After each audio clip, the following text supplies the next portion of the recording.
ಕವನದ ಹೆಸರು ವರಮಹಾಲಕ್ಷ್ಮಿ. ಇದನ್ನು ಬರೆದವರು ಅರಟಿ ಅನಿಲ್ಕುಮಾರ್. ಇದರ ಬರವಣಿಗೆ ವೆಂಕಟರತ್ನ ಸಿ.ಎ.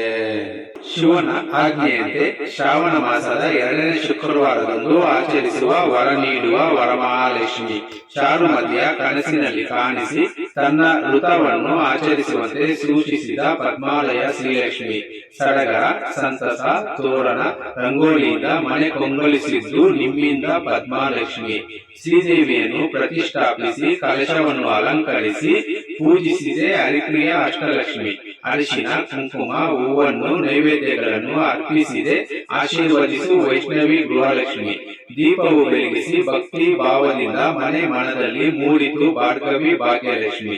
ಸಂಪತ್ತು, ಸೌಭಾಗ್ಯ, ಆರೋಗ್ಯ, ಕುಟುಂಬ ಕ್ಷೇಮಕ್ಕಾಗಿ ಪೂಜಿಸುವೆ ಜಲಜ ಧನಲಕ್ಷ್ಮಿ. ಭಕ್ತರ ಬೇಡಿಕೆಗೆ ಸ್ಪಂದಿಸಿ ಕಮಲದ ಹೂವಿನ ಮೇಲೆ ಕುಳಿತ ತಾಯಿ ಕಮಲಾ ವರಲಕ್ಷ್ಮಿ.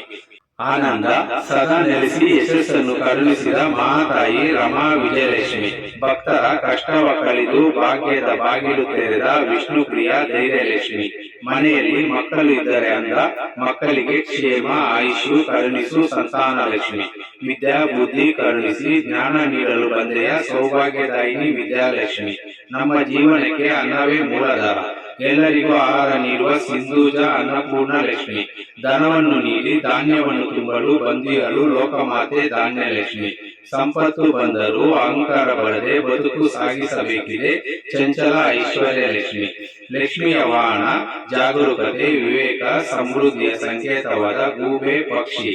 ಪ್ರತಿಯೊಂದು ಮನೆಯಲ್ಲೂ ಸುಖ ಶಾಂತಿ ತುಂಬಿರಲಿ. ಕೃಪೆಯಿಂದ ತಾಯಿ ಪದ್ಮಿನಿ ಮಹಾಲಕ್ಷ್ಮಿ.